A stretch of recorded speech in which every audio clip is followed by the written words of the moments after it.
Now let's review some of the standard rock concert movements that you will want to perform with your audience. It's time to start. Put a glide in your stride and a dip in your hip and come on to the mothership.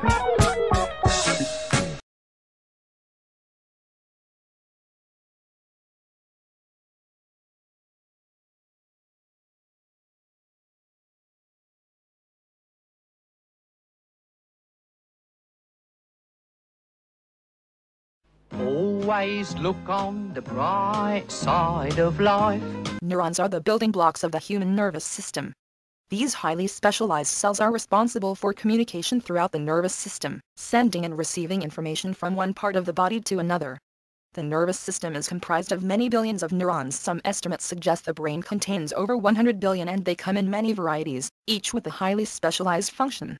There are 3 basic types of neurons. Sensory neurons are those specialized to communicate environmental information about such things as heat, sound, and light. Motor neurons are those that convey information to the muscles and glands. Interneurons represent the large group of neurons within the body, and they transmit information between other neurons. While these neurons may differ in function, they do have some essential things in common.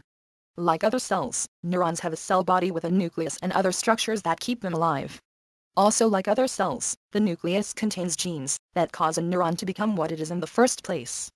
Early in life, mostly during the prenatal period, these genes also cause neurons to reproduce as the nervous system matures.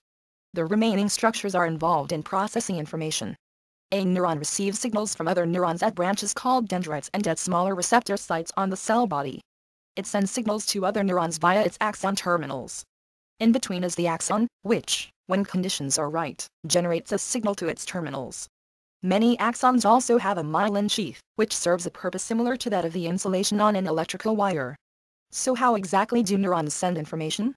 Messages are usually received by the dendrites and then propagated down the axon via an electrical impulse known as an action potential. In some cases, such as when neurons are very close together, this electrical signal can pass almost instantaneously from one neuron to the next. While some neural communication occurs electrically, approximately 99% of all neural transmission happens chemically. Remember that neurons aren't directly connected to other neurons. A neuron's axon terminal and another's dendrite or receptor site connect via a synapse, which contains a minuscule gap across which chemical messengers, known as neurotransmitters, flow. Within the human brain in particular, a given neuron may synapse with thousands of other neurons, giving rise to many trillions of such interconnections, a level of complexity that staggers the imagination and helps you see why unraveling the workings of the nervous system is such a formidable task. Neurotransmitters are minute biochemicals. Scientists have identified more than 100 different neurotransmitters, but some estimate that there are perhaps several hundred different kinds. Some neurotransmitters stimulate the next neuron in line, while others inhibit it. On a larger scale, an abundance or shortage of certain neurotransmitters in different areas of the brain affects our thought processes, emotionality, and overall level of arousal. One way psychologists know this is that alcohol and other psychoactive drugs, including medicinal ones, affect the brain through altering the levels of specific neurotransmitters.